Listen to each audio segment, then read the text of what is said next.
Joseph fut conduit en Égypte, et Potiphar, officier du Pharaon et commandant des gardes, un Égyptien, l'acheta aux Ismaélites qu'il y avait amenés. Alors, le Seigneur fut avec Joseph, tout lui réussissait, et il demeura dans la maison de son maître égyptien. Son maître vit que le Seigneur était avec lui et que tout ce qu'il entreprenait, le Seigneur le faisait prospérer entre ses mains.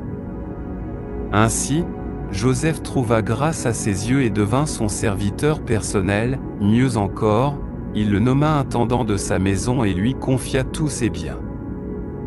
Depuis qu'il l'avait établi intendant de sa maison et de tous ses biens, le Seigneur bénit la maison de l'Égyptien à cause de Joseph, et la bénédiction du Seigneur fut sur tout ce qu'il possédait, à la maison comme au champ. Il laissa ainsi entre les mains de Joseph tout ce qui lui appartenait et ne se préoccupait de rien, si ce n'est du pain qu'il mangeait. Or, Joseph était beau de taille et d'apparence.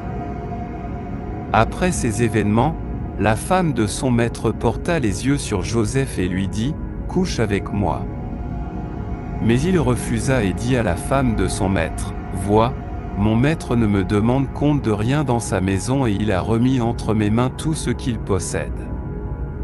Il n'a pas plus d'autorité que moi dans cette maison et ne m'a rien interdit, sauf toi, parce que tu es sa femme. Comment pourrais-je commettre un si grand mal et pécher contre Dieu ?» Bien qu'elle parlât chaque jour à Joseph, il refusa de l'écouter et de se donner à elle. Or, un jour, il entra dans la maison pour faire son travail, alors qu'aucun domestique ne s'y trouvait. Elle le saisit par son vêtement en disant, « Couche avec moi. » Mais il lui laissa son vêtement entre les mains, s'enfuit et sortit.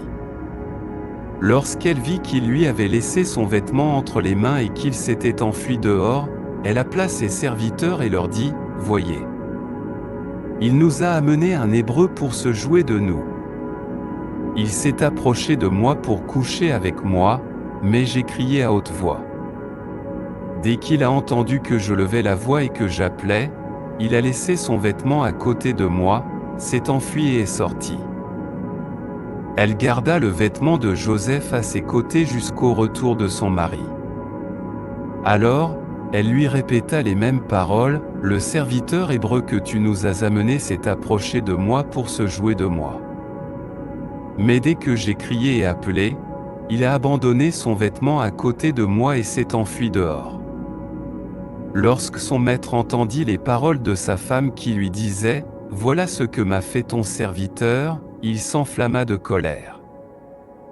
Le maître de Joseph le fit prendre et le mit en prison, là où étaient enfermés les prisonniers du roi. Mais le chef de la prison confia à Joseph tous les détenus qui se trouvaient là, et c'était lui qui faisait tout ce qui s'y faisait. Le chef de la prison ne s'occupait plus de rien de ce qui lui était confié, car le Seigneur était avec Joseph, et tout ce qu'il faisait, le Seigneur le faisait réussir.